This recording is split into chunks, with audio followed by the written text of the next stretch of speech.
Hey guys, I'm Ronnie, and this is Chrissy, and we just finished one video that we may or may not post because we kind of hate it. But you know, while we're here, while we got the camera set up, we decided that we're going to talk about talking to your children about miscarriage, especially when you have older children. We have a 12-year-old, a 6-year-old, and a almost 1.5, 17 months old. And talking to your children, obviously the 17-month-old, she doesn't know. Yeah, she's too young to really understand one thing from another. Now the 12-year-old, we can be pretty open with her about she'll be 13 next month. Right, she's had she's had kind of the talk. I mean, she understands the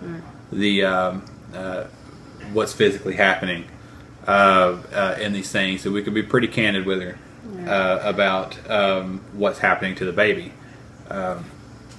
So with her, we were just open and honest, and we, told her as a tween, and a fairly mature one, I might add. Other than a general tween growing into yourself sort of thing, she's generally very mature on topics like this, and she understands loss, having lost a grandfather not so long ago. She understands what loss is, and she's also known about a few of the other miscarriages. So with her, it's been pretty easy. She agrees with us in her own way, but she's not as close to the situation as we as parents are. So she grieve in her own way. She's sad to see that possible life not come to fruition, but she does pretty well.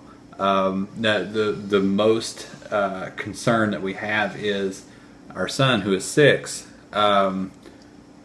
Very emotional child. Our son is. Hopefully we'll get him into some of our later videos when we're not talking about miscarriage, and you'll see what a character this guy is. Right. He is a character. He wears his heart on his sleeve. Yeah, he is. He's very. He's always been very sort of protective of me. Yes, very much. And every time I have an ache or a pain, he wants to rub it. He wants to make it better. He wants to. Yeah, it's okay, Mommy. Be there and help me out. Yeah, it's okay, Mommy. Yeah, and from a very early age. Yeah, very, and he's very much a mama's boy in the best way. He's very much about Chrissy, even in a way that he's not about me.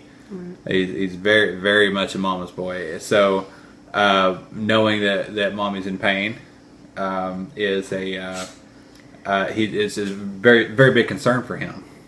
Right. Yeah,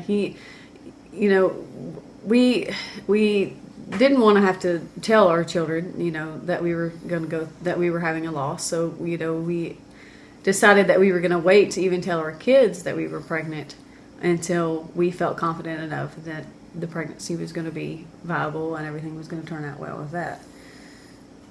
Because, it's not something you want to do to tell your children that they're going to have a sibling and then we're going to have a baby. Oh, we're not going to have a baby. Right. Yeah. That's the big thing, and this had progressed to a point where we thought it was safe to tell, to tell our children. We saw a good heartbeat at our 8-week ultrasound. The baby's heart rate was 165.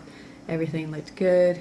We had made it to the 12-week mark, before we even knew really that anything was even possibly wrong. We started the contractions at 12 weeks. Right. So we had to explain to our son that that there wasn't going to be a baby born, and of course that why, and we're not going to lie to him. We're not going to say, well, there never was a baby, or that we were wrong about being pregnant. Although that would be an easy way out. He deserves better than that, and we're not going to lie to him about it. So we had to tell him that the baby stopped growing and had passed away, and that it wouldn't be born. And of course, more questions follow that. Well, how do you know?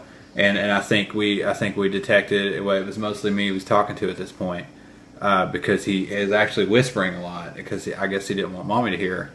And he was saying that maybe it almost sounded like he was looking for a little bit of hope, like maybe we're wrong about the baby passing away. Maybe everything's going to be all right anyway. Which I think is pretty common attitude with kids. Maybe things are going to be okay anyway.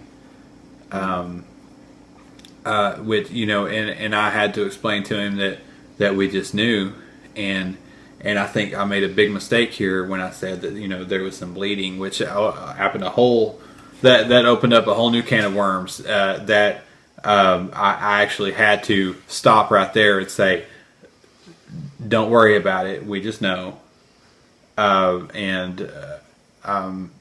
can just leave it at that. Some things are too embarrassing to talk about, and some things are too hurtful to talk about. So we had to stop it right there. But I think personally I could have handled that much better. I think I was going too far in trying to explain things to him. Nobody's really prepared for these kinds of questions. Right, and kids will get you. Kids will get you with questions. Future reference. Definitely should be much more prepared for questions like that, and have a limit to how far into detail I should go, because I never should have mentioned bleeding, because this opens up a whole lot of new concerns for our son that he probably should have had to deal with. He's beyond it now. Luckily, he's got a quick turnover. He heals pretty quick. Of course, we had to reassured the kids that it's nobody's fault. It's nobody's fault. This thing has happened a number of times to us, which our oldest daughter knew. Our younger son didn't know quite so much, but of course, his part of his concern was if mommy's okay. He wanted to come over and rub me and make sure that I was feeling okay. Right. It's a very sweet child for such a mean child, but he's not mean. He's very strong-willed, though. He's very. That's a very strong-willed child. Yeah. I am mad at him. I am mad at him.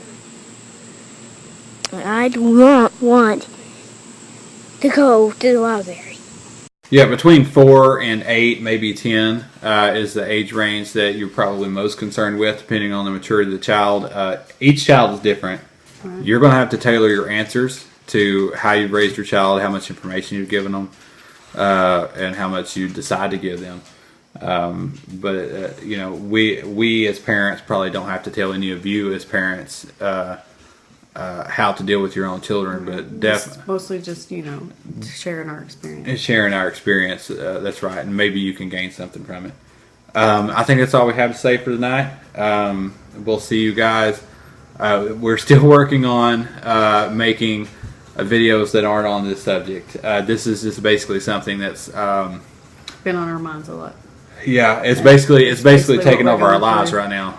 It's what we're going through. This is what our lives are, and this channel is supposed to be about our lives as a family and as a married couple, and this is the most overwhelming subject at hand.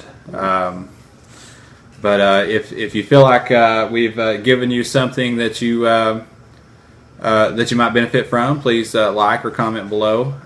If you have any suggestions also about how you can deal with children and the news of miscarriage, feel free to comment below. We're definitely not authorities on this.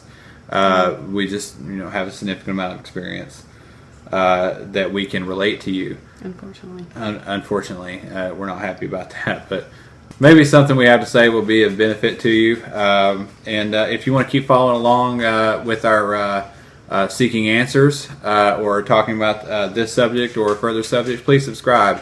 It's going to get better. Our journey. Yeah, follow along in our journey. It's going to get better. And I guess we'll see you guys later. Bye.